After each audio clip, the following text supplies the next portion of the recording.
Sir, सबसे पहली बात यह है कि नेशनल एक्शन प्लान पे ये कहते हैं कि 22 ऑपरेशन करने पड़े तो वो बार बार क्यों करने पड़ते हैं, क्यों पूरे करने थे।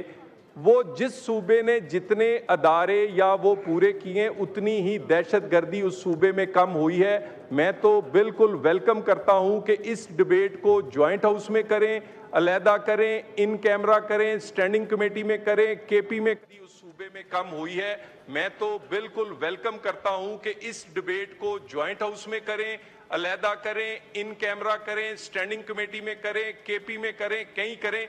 मैं इसके लिए हाजिर हूं और वो आपको फैक्ट्स बताऊंगा, फिगर्स बताऊंगा, जो इनके फैसला आप ये खुद कर लें कि किस सूबे ने कितना काम किया। दूसरा, एनएफसी पे इन्होंने बात की, मैं जरा थोड़ी सी डिटेल हाउस के सामने रख दूं।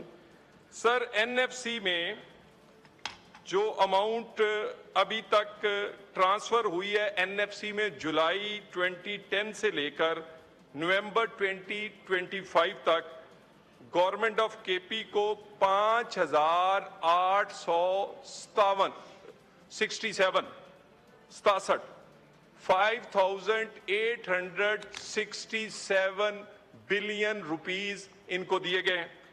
सर, उसके बाद इनमें एडिशनल फेडरल सपोर्ट जो एनएफसी में दी गई है उसमें इनको मैं वो भी सर आपको बयान कर दूं। इसमें न्यूली मर्ज जो डिस्ट्रिक्ट्स का अभी साबिक स्पीकर ने हवाला दिया, उसमें अभी तक 704 बिलियन रुपीस दिए गए। जनाब स्पीकर, मैं उस कमेटी का मेंबर हूं। इसमें कोई शक नहीं है कि जो कमिटमेंट फाटा के साथ की गई थी सूबों और वफाक ने मिलकर, उसमें 2-3 चीजें, स्पेशली वहां का जो सिस्टम रिवाज था, जो एक जिरगे का सिस्टम था, उसकी हम सही रिप्लेसमेंट नहीं कर सके। वो पीएम ने कमेटी बनाई सर, उसमें सर तमाम लोगों को शामिल किया गया। सर, मैं कहूंगा, फिर ये गुस्सा करेंगे, उस कमेटी में भी नहीं आते सर, उसमें भी तशरीफ नहीं लाते। मैं उसका मेंबर सर उसमें मसला क्या है? उसमें फाटा का लिखा गया कि उसको किस तरह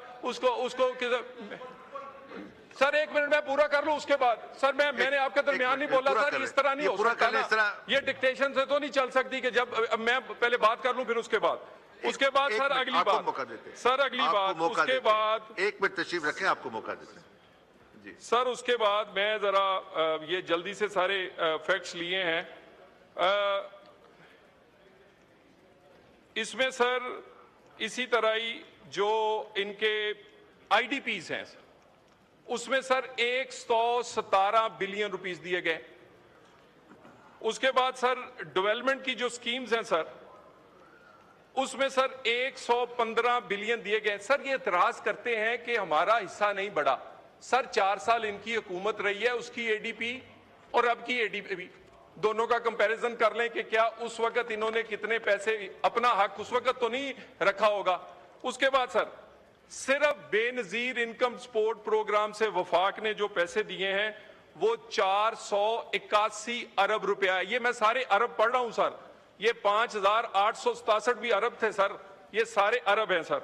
उसके बाद सर इनको 705 बिलियन एक्स्ट्रा 1% एनएफसी का पिछले इन सालों में दिया गया, जो किसी और सूबे को नहीं मिला। सर, गुजारिश ये है, मैंने तो दोबारा, अगर मेरी किसी आवाज से या मेरी किसी जज्बात से मेरे अल्फाज गैर पार्लिमानी है तो मैं गैर मशरूत इधर माफी मांग लूंगा, लेकिन ये इनको ट्रांसक्रिप्ट दे दें। दूसरा, बार बार कहते हैं हमारा वजीर आला बड़ा पढ़ा लिखा है। जनाब, हमने तो काम देखना है। जब आपने बुजदार लगाया था, आप तो उसको भी वसीम अकरम प्लस कहते थे। आपने देखा, याद नहीं सर? यानी बुजदार भी वसीम अकरम प्लस था। ठीक है, तो इसका देखे ना, आपने फिगर्स दे मार्केट माइक खोलें। जिसने बुजदार वसीम अकरम प्लस बना दिया, वो बड़ा जी उसको कहते थे उस वक्त एक इंतहाई पसमानदा सूबे से है, वहां बिजली भी नहीं है।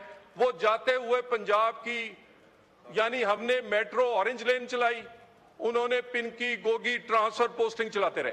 सर, गुजारिश ये है 16 अब मुझे इस पढ़े लिखे नौजवान से क्या चाहिए कि केपी में वो क्या कर रहा है? ठीक है सर, मुझे एक मिनट सर, ये नौजवान केपी का सीएम बना है, उतने दिन इसने अपने सूबे का विजिट नहीं किया जितने दिन दूसरे सूबों में स्ट्रीट मूवमेंट। और भाई स्ट्रीट मूवमेंट अपने सूबे में देखो, किसमें स्कूल है, किसमें कॉलेज है, किसमें सेहत है, कहां थाना है, कहां शहीद है, किसके साथ खड़ा। और मुझे ये बताइए, कोई एक तकरीर आपने सुनी हो इस सीएम की कि मैं आया हूं, मैं सेहत, तालीम, अमनो मान ठीक कर दूंगा। बड़ा पढ़ा लिखा है जी, बड़ा नौजवान है, और मैंने क्या करना है, मुझे काम से गर्ज है। और दूसरी दोबारा सर, नेशनल एक्शन प्लान पे मेरे अल्फाज को साइड पर रख के इस मुकद्दस ऐवान जो कि सारे अवाम का नुमाइंदा है, पूरे पाकिस्तान का जो मुफाद है, उसके लिए जिस तरह की मीटिंग कहेंगे, ये जॉइंट हाउस कहें, ये हाउस कहें, ये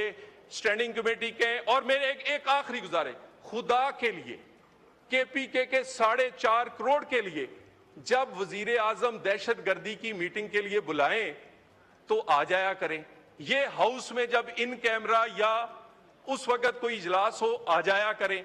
और गुजारिश ये है, किसी जगह इबहाम है, किसी जगह कोई तस्हीह करनी है, बेहतरी करनी है, वो करने की गुंजाइश है, करेंगे। लेकिन कौमी मुफाद और कौमी बयानिए पे दहशतगर्दी के खिलाफ इबहाम पैदा नहीं होने देंगे। और आखिरी बात दोबारा कह दूं, जिस सीएम ने कहा था, देखे ना, ये चोर की दादी में तिनका है। मैंने तो सीएम के बारे में ना उसको कोई ऐसा लफ्ज ही नहीं, मैंने तो सीएम का अभी नाम भी नहीं लिया। इनको किस तरह पता है कि किस सीएम ने किसको कहा था, क्योंकि इन्हें अंदर की बात पता है। क्यों नहीं तरदीद करते कि उसने अपने आईजी और सीएस को क्या कहा है। और ये जो मैंने फिगर्स दिए हैं एनएफसी के, दहशतगर्दी के, सीटी की ड्राइव के, वो मैं इनके सामने रखूंगा, फैसला ये कर लें। लेकिन आए पाकिस्तानी बन के, अब आए सिर्फ पीटीआई या अपनी सियासत के गुलाम ना बने, या किसी एक बंदे के गुलाम ना बने के, क्योंकि जब रियासत ब्लैकमेल होगी तो उसको कोई एनआरओ मिलेगा, ऐसा कुछ नहीं होगा। Thank you very much. शुक्रिया। कैसे साहब, मैंने लड़ाई नहीं करानी है कि आप इधर से उधर से। जी,